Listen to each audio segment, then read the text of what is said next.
Hello, my name is Molly Schochet, and I'm applying for the Child Life Internship in the spring of 2026 at Children's Minnesota.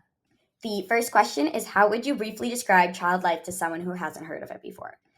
So, first of all, you need to answer, who do we serve? So, child life specialists, despite the name, do not only work with children, but the entire family. And specifically, they typically work with children and families experiencing hospitalization and bereavement. However, currently the field is expanding, and child life specialists are really beginning to support children and families experiencing all different toxic stressors.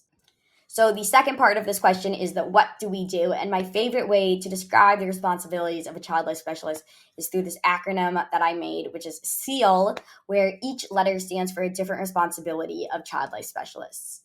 So the S stands for support, which we do by providing procedural support, supporting ongoing development, and just supporting normalization during a non-normative time.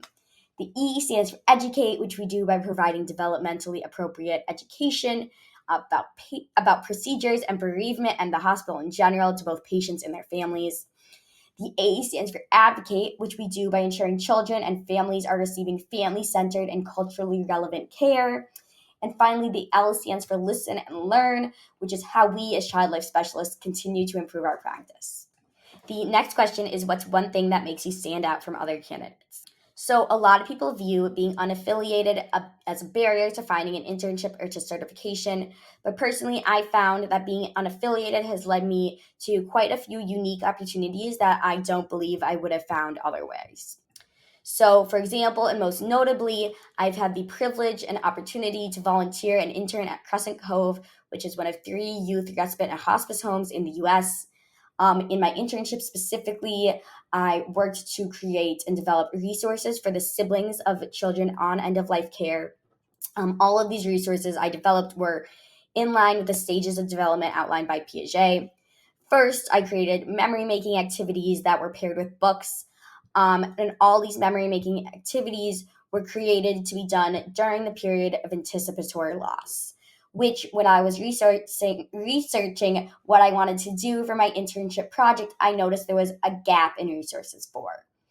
Additionally, I wanted to make resources to help siblings cope with the ambiguity and the lack of control associated with death. So I designed a comic book activity where children get to imagine what they think and hope the afterlife looks like. I also created a database of the books that the home has related to grief and loss for easier to find, make all the books easier to find. And lastly, I created a research based list of toys and other items I recommend to help siblings of the children on end of life care.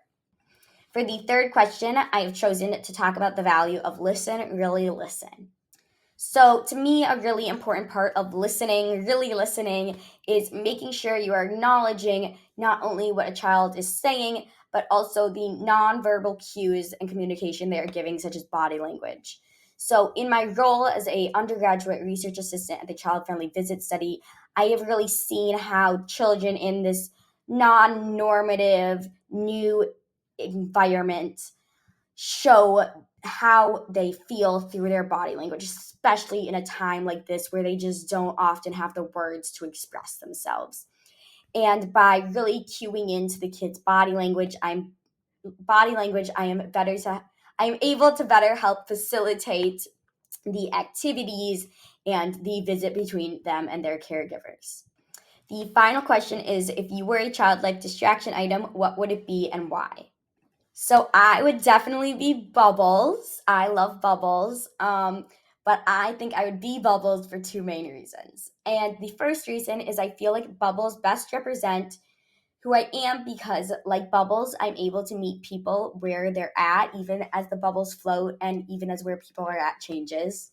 And just like the shiny iridescent surface of a bubble reflects what is around it, my empathy and compassion allow me to meet children and families where they are and find a way to support them through it, even as their feelings, wants, needs, goals change, just how like the direction of a bubble floats.